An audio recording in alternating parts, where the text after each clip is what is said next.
This is Solo Travel Talk. Your solo travel advisor is Astrid Clements. Miami is a top tourism destination, but it also has a rich history and a vibrant architectural preservation movement.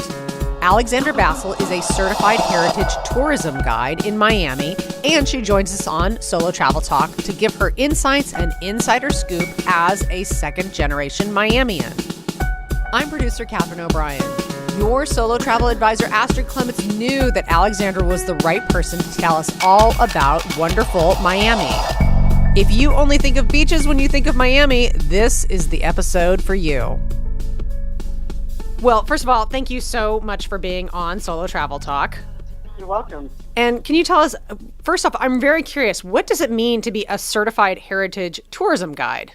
Well, I actually was approached by the Greater Miami Convention and Visitors Bureau in 2006, along with several other Art Deco tour guides. We had all been trained originally to give the Art Deco walking tour in South Beach's historic Art Deco district by the Miami Design Preservation League. They were one of the organizations, it was the organization that was able to save the historic Art Deco district and all the buildings in it by putting it on the historic register back in 1979. So one of their tools to spread the word and publicize the value of the historic buildings was to train guides to lead walking tours to talk about the history of the preservation movement and the architectural details of the buildings themselves. So I was trained by them in 1999, and then in the interim, many different people started offering tours, but they didn't really give the tour guides that they were training and, setting loose, on the city with the tourists, any kind of historical background. It was just kind of, here's the script, just, read it, make it up as you go along. So the Greater Miami Convention and Visitors Bureau, which is comprised of many local hotels and organizations, because tourism is our only industry here in South Florida besides real estate. That's the other thing that's important to understand about the area. So, you have to figure out a way to serve the tourists because they're the biggest revenue generators in the area. So the Greater Miami Convention and Visitors Bureau felt that it was really important for their tour operators and people that they work with around the world to generate tourism to South Florida, to have someone telling the real story about the history. So they designed a course along with the Miami-Dade College Travel and Tourism Institute, where we actually attended classes both at the Miami Design Preservation League headquarters here in Miami Beach and also at Miami-Dade Community College at the Wolfson campus in downtown Miami. And one of the professors of history there, he's a PhD professor of history, Dr. Paul George, he led the portion that was all about the history of Miami. We also had to take a 100-word test, 100-question test at the end of the course in order to receive our certification. Wow. It sounds like they really took it seriously to make sure that people knew what they were talking about as they were developing this program. Right, and they were really prescient because the fact is after that was in 2006, and after that, in the next 5 to 6 years, all these different tour bus companies came into the market where, how they have that tour bus in many other capitals internationally, where you pay one price to get on the bus at all these different stops for like $18 a ticket or something. And, for people that aren't able to, walk all over the place, or for cities that, there's a lot more to see than one can accomplish by walking, in 1 or 2 days, the tour bus really provides that service. So those tour guides also, I was actually hired to write the script for one of those tour buses because they wanted to hire people who, needed work, but that didn't necessarily mean that they were ever trained to be a tour guide or to actually know what the history of Miami is that they were pointing out from the tour bus as it sped by. So that's why it's important to actually, have this certification, in my opinion, and I don't know what happened to all the other people I went to the class with. I see some of them, but we're not unified, anymore. We don't go back to get recertified or get CEUs. But, people here locally know from the badge I wear that says, it's from the Greater Miami Convention and Visitors Bureau, and it says Certified Heritage Tourism Guide, that, I didn't just make that up, or it wasn't just given to me. Somebody actually, tested my knowledge, because that's like regular certifications for other jobs. You know what I mean? I do, absolutely. Yeah. Well, I want to talk specifically about Art Deco, but I want to first hear, how did you get into this work? You must have a background that would lend yourself to this kind of, to being certified and have this interest.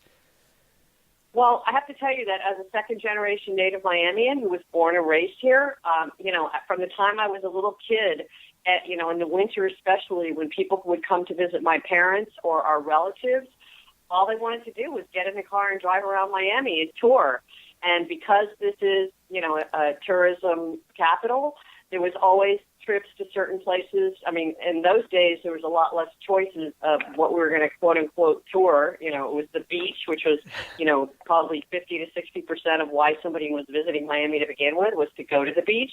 And then there was other places that were promoted as, part of the whole tourism Mecca, which included Vizcaya, which is the James Deering Mediterranean Revival Estate in Coconut Grove. That was kind of our first tourist attraction here in Miami after he gave it to the city. Like he died, his heirs gave it to the city instead of keeping it up themselves. It would have been a financial drain, for example. This aquarium, anything about water and water, life also became a tourist destination. And other places like Hialeah Racetrack, that was one of the first horse racing tracks in the U.S., that was linked to the other, racing tracks like Saratoga and those places. And that was also, beautifully designed and had flamingos that actually kind of had, a show of flamingos marching to music as, the offering in between the actual races, the actual horse races, for example. Wow. So as a kid, my mother was always taking people that were visiting, and I was tagging along. And because I'm a public relations professional and I've already been in leadership roles in different organizations, speaking in front of groups, it's really natural for me to, talk about what Miami has to offer. I'm already an extrovert. I don't have any problem talking to people I don't know, sharing my knowledge. I really have a passion for historic restoration personally, and the whole reason why I came back from Manhattan in 1987 was to buy a place on Miami Beach before anything changed and while it was still affordable, because I could tell from having lived in neighborhoods in San Francisco and New York that were gentrified after, people, quote unquote, discovered them and the beauty of their small scale and, what a real neighborhood has to offer that has character, that, in my mind's eye, I started realizing it was here in South Beach, and I had totally discounted it for so many years because it just wasn't like it started changing in the late 80s to what we know today, for example. I'm wondering if you can comment a little bit about I'm wondering if there is a tension between a place like Miami where people might think of it just for the beach and then having this desire also to preserve the history. Is there a little bit of a tension there? Well, there's a lot of tension. That when I'm giving the Art Deco tour, and I explain to people that, Barbara Kappelman, who was the main leader behind the Miami Design Preservation League and the push to get the district on the historic register, when she first got here in 1973 and walked around and talked about, preserving the Art Deco, people gave her very low consideration, laughed at her openly, and really, believed that they were going to just let all these buildings crumble once the senior citizens who lived in them died or moved to nursing home facilities. And in their eye, they were going to, what we call here in South Florida, knock down the old buildings and create another condo canyon, which that's what they did beginning in the 1960s above historic South Beach, up above 41st Street, where the Fountain and the Eden Rock are. I don't know if you know about those iconic hotels. Those aren't Art Deco. Those are Miami Modern or MIMO. MIMO. I haven't heard of MIMO before. That's perfect. That's what we call it for short. That's the new era of architecture that everyone's trying to save here. It's not just in Miami Beach, it's all over. But there's always that tension between real estate development, knocking down what's old to put up the new, and the fact that all these people are constantly flowing into Miami, and it's a new place for them because it's so transient, And they don't really care about the old stuff. They either left it behind in a northern city or where they came from in their own country, and they came here because it's new and, growing. Tell us a little bit about the Art Deco history. I wonder if a lot of people, now that because of this preservation work, I'm sure more people know about it, but some people still might be locked into that mindset when they are thinking about Miami and its architecture. Well, I could tell you that I've been giving these tours since 1999. It's almost 20 years now. And the people who come to South Beach to take the tour are very different than the ones I used to meet in the early days. First of all, there's a lot more people on South Beach looking for a tour guide and a walking tour than there ever was before. Many of the people I'm meeting, a lot of Midwesterners, they just didn't used to come here before. It was always people from New York, London, other people in Florida, from other parts of Florida that had come down to South Beach. So there's a much more global reach of the South Beach brand now.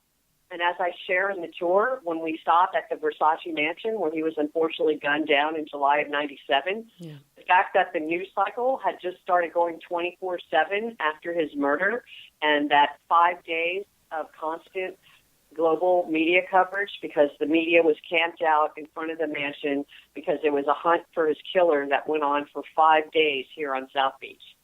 That really gave global audiences, it was a sordid peek, onto the culture of South Beach, but it was, like nonstop coverage of here we are in South Beach. It's the middle of the summer. The sky's really beautiful. The beach is right here. Like they had to develop other stories while they were waiting for the hunt to end. Wow. So it definitely raised the profile. I meet people from Thailand, India. I mean, this was not the case before when I was doing this originally, the first 10 years after I was trained by Miami Design Preservation League. Now it's all bets are off. It could be anyone from anywhere. I mean, I asked the first two questions I asked when we begin is, where are you from and have you ever been here before?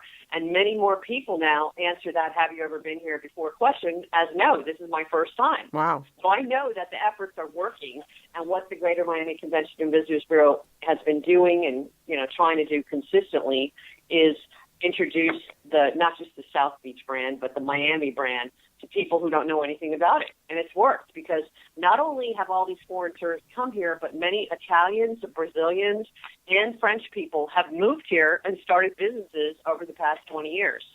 And you don't get to live too many places in the United States on the ocean surrounded by water like you do here. Yeah.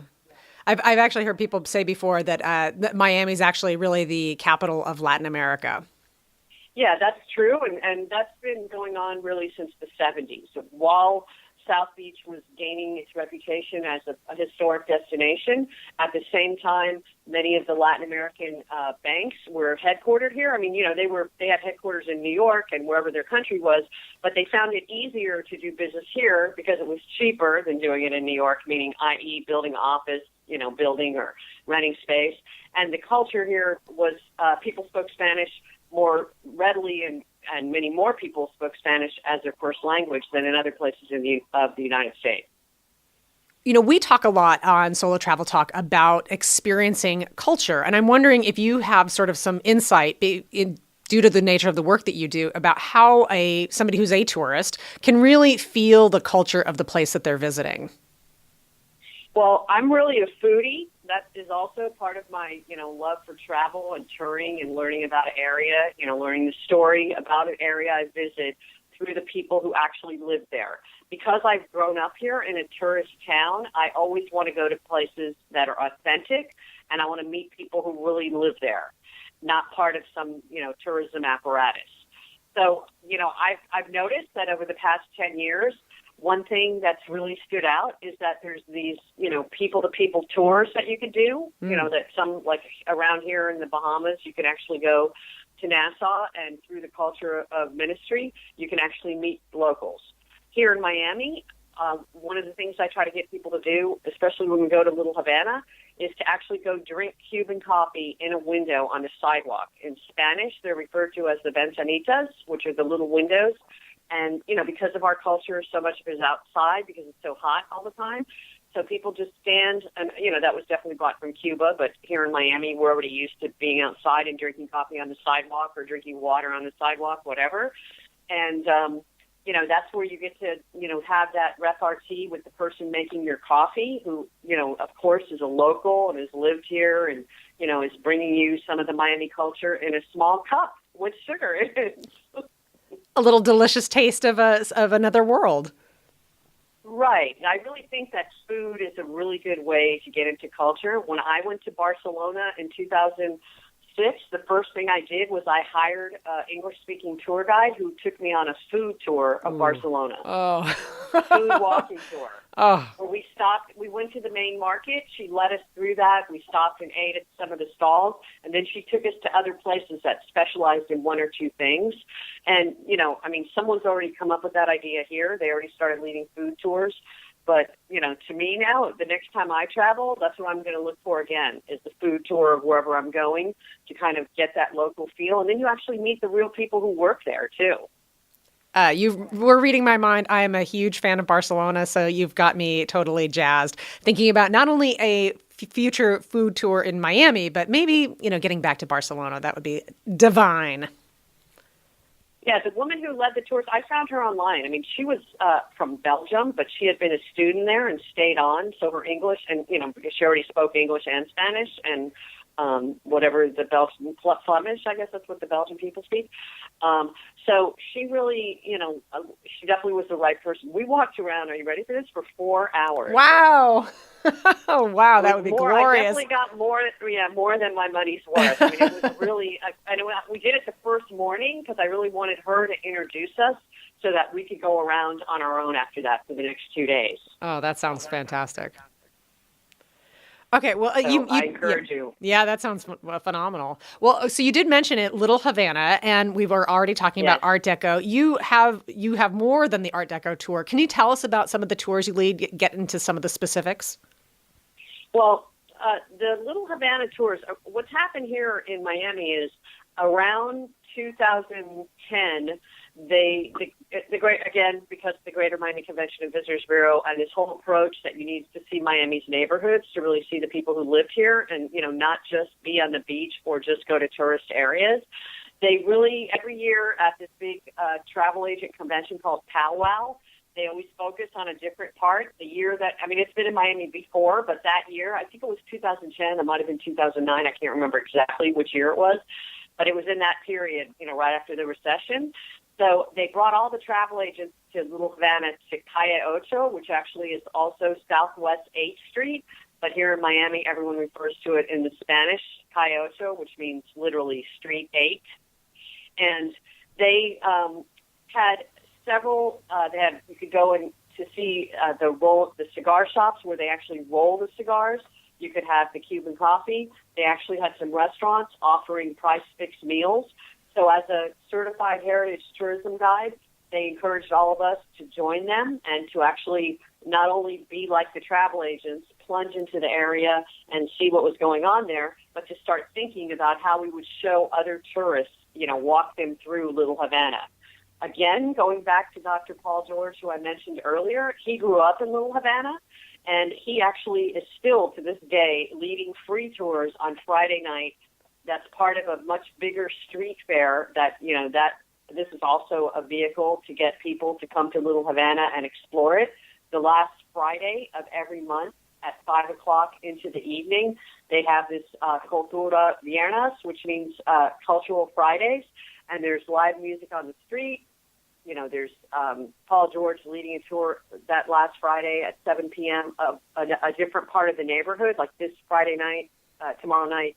He's leading a tour that I've never been on, so I'm probably going to go over there and go on it because he is all things Miami.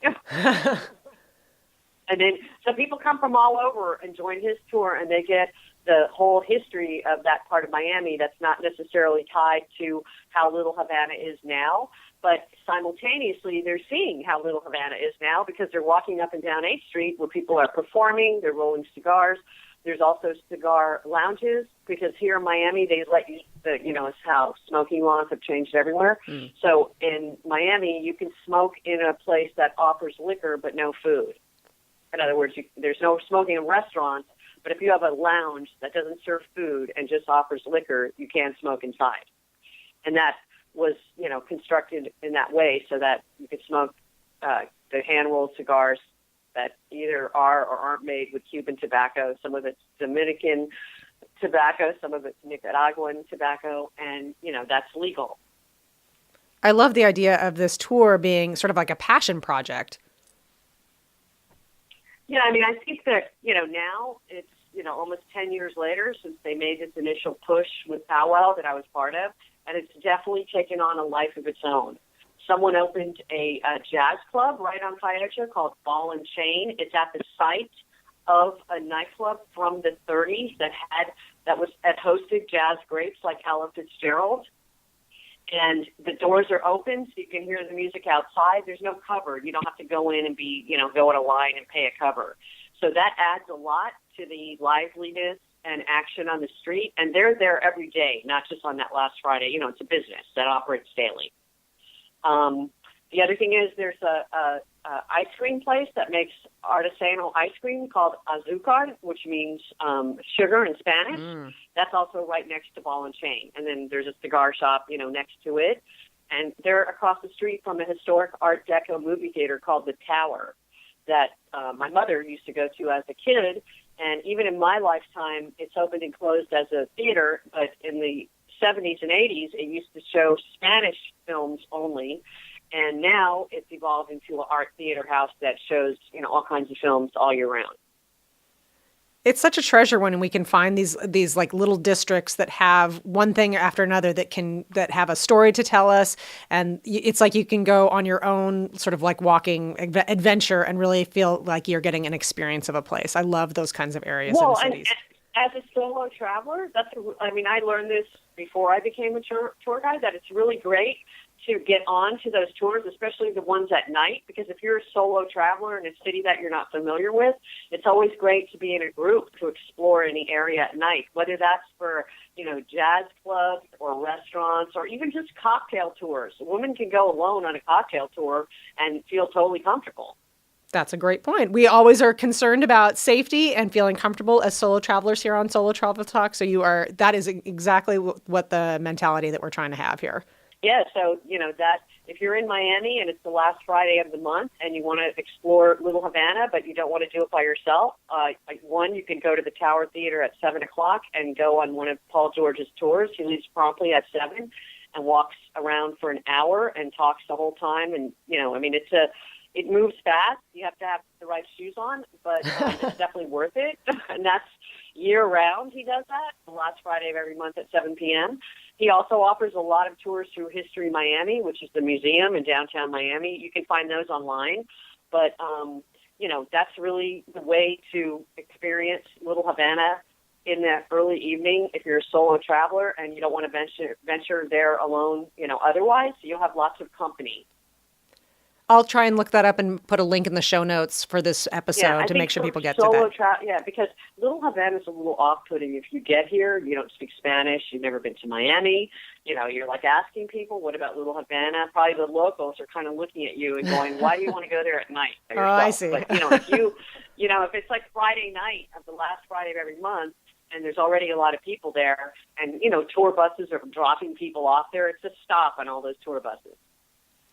We don't often talk about that, how sometimes a tour can give a visitor access where they otherwise might not have it. Right. And, some of the tours that the Art Deco tours are offered also, sometimes the other tour guides, I don't know, I don't have the pass.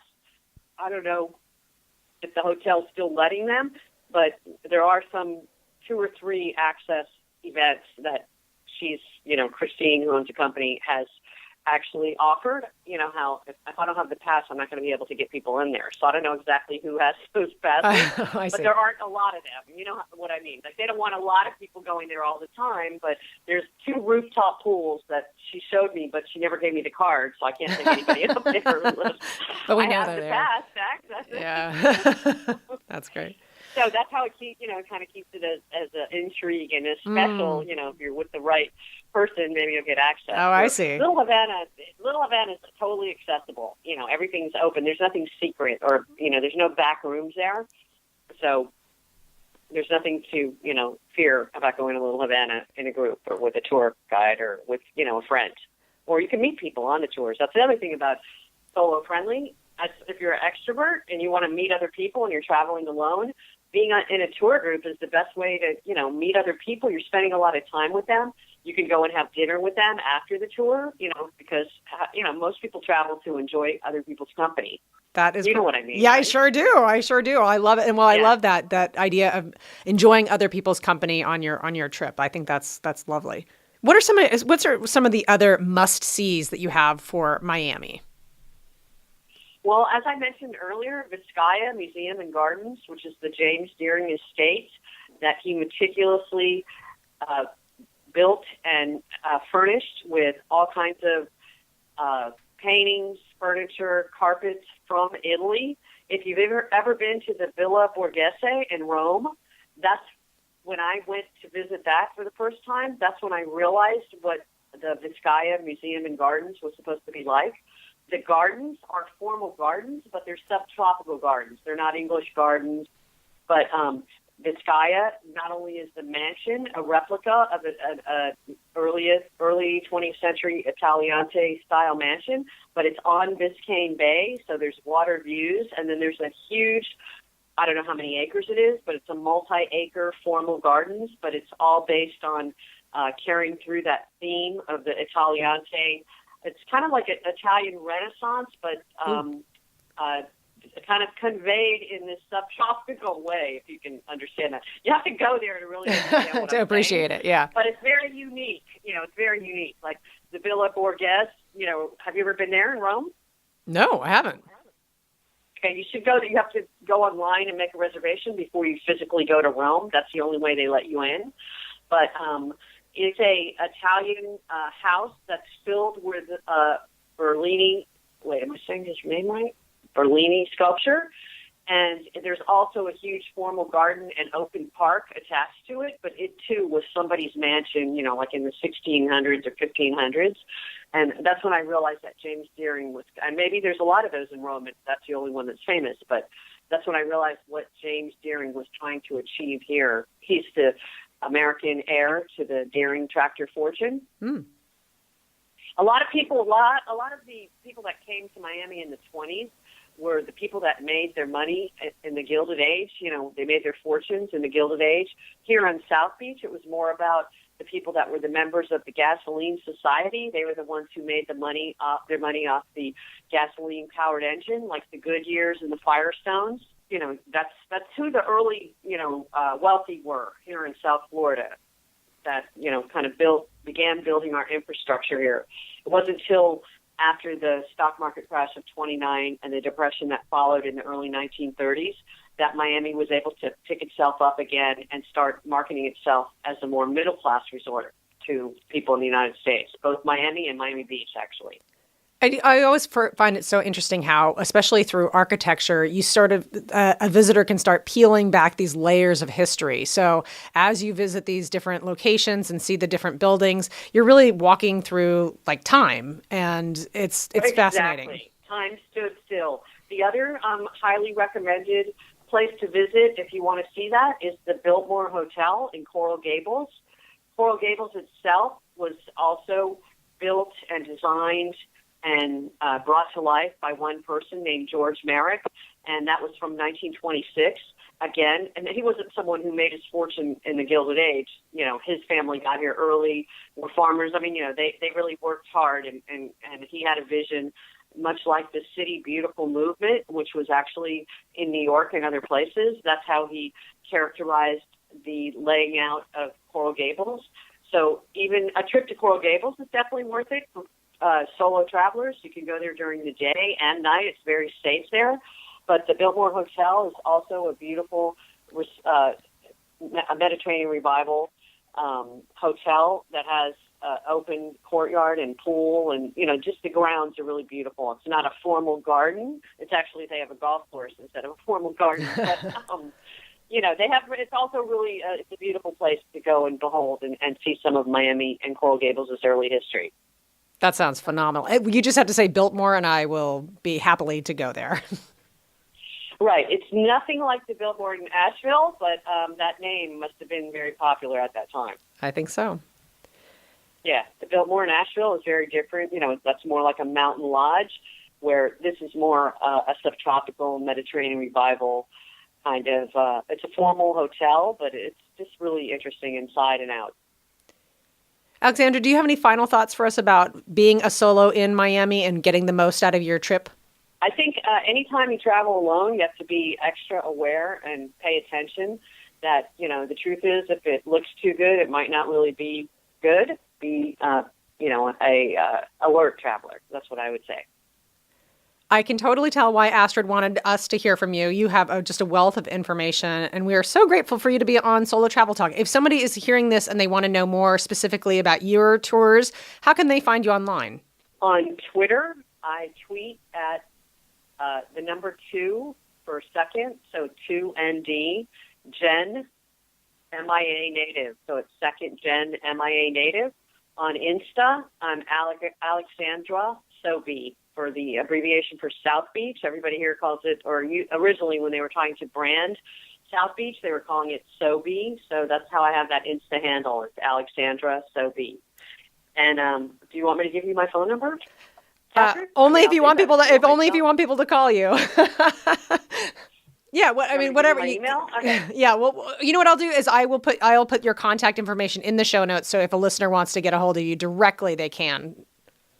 Awesome, Alexandra. Well, thank you so much for being on Solo Travel Talk.